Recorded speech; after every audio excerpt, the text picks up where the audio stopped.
نحمده ونصلي على رسوله الكريم اما بعد بسم اللہ الرحمن الرحیم السلام علیکم ورحمۃ اللہ وبرکاتہ۔ ایمان افروز حکایات سن کر دل کو سکون ملے گا۔ سبق آموز سچا واقعہ۔ بنی اسرائیل کے ایک بادشاہ کی بیٹی نہایت ہی خوبصورت تھی۔ ایک شہزادے نے اس سے منگنی کی درخواست کی تو اس نے نکاح کرنے سے انکار کر دیا۔ پھر اپنی ایک لونڈی سے کہا کہ میرے لیے ایک عابد، زاہد اور نیک آدمی تلاش کرو جو فقیر ہو۔ لونڈی ایسے شخص کی تلاش میں نکلی اور ایک عابد زاہد کو شہزادی کی خدمت میں لے آئی۔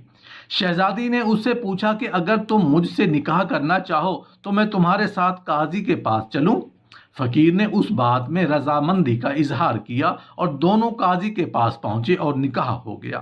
شہزادی نے فقیر سے کہا کہ مجھے اپنے گھر لے چلو۔ فقیر نے کہا واللہ اس کمبل کے سوا تو کوئی چیز میری ملکیت نہیں، اس کو رات کے وقت اوڑھتا ہوں اور یہی دن میں پہنتا ہوں۔ اس نے کہا میں تیری اس حالت پر راضی ہوں۔ چنانچہ فقیر شہزادی کو اپنے ساتھ لے گیا۔ وہ دن بھر محنت کرتا تھا اور اتنا کماتا تھا کہ جس سے افطار ہو جائے۔ شہزادی دن کو روزہ رکھتی تھی اور شام کو افطار کر کے اللہ عز و جل کا شکر ادا کرتی تھی۔ ایک دن فقیر کو کوئی کام نہ ملا اور کوئی چیز بھی نہ ملی جو شہزادی کے لیے لے جائے، اور اس سے فقیر کو بہت افسوس ہوا اور بہت گھبرائے اور جی میں کہنے لگے کہ میری بیوی روزہ دار گھر میں بیٹھی میرا انتظار کر رہی ہے کہ میں ان کے لیے کچھ لے آؤں گا۔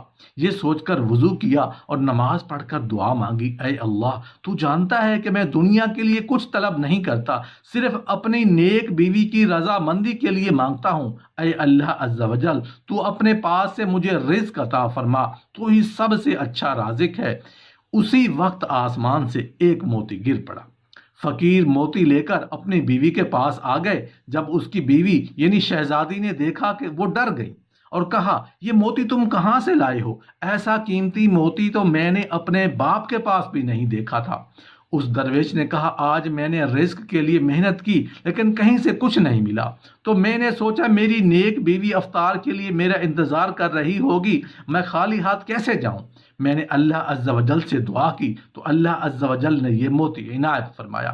شہزادی نے کہا کہ اسی جگہ جاؤ جہاں تم نے اللہ عز و جل سے دعا کی تھی، اب بھی جا کر گریہ زاری کے ساتھ دعا کرو کہ اور کہو اے اللہ عز و جل، اے میرے مالک، اے میرے مولا، اگر یہ موتی تو نے ہمیں دنیا میں روزی کے طور پر عطا فرمایا ہے تو اس میں ہمیں برکت عطا فرما، اور اگر ہماری آخرت کے ذخیرے میں سے عطا فرمایا ہے تو اسے واپس لے لے۔ درویش نے ایسا ہی کیا تو موتی واپس لوٹ گیا۔ فقیر نے واپس آ کر شہزادی کو اس حقیقت سے آگاہ کر دیا تو شہزادی نے اللہ کا شکر ادا کیا کہ اس کا بدلہ ان دونوں میاں بیوی کو آخرت میں ضرور ملے گا۔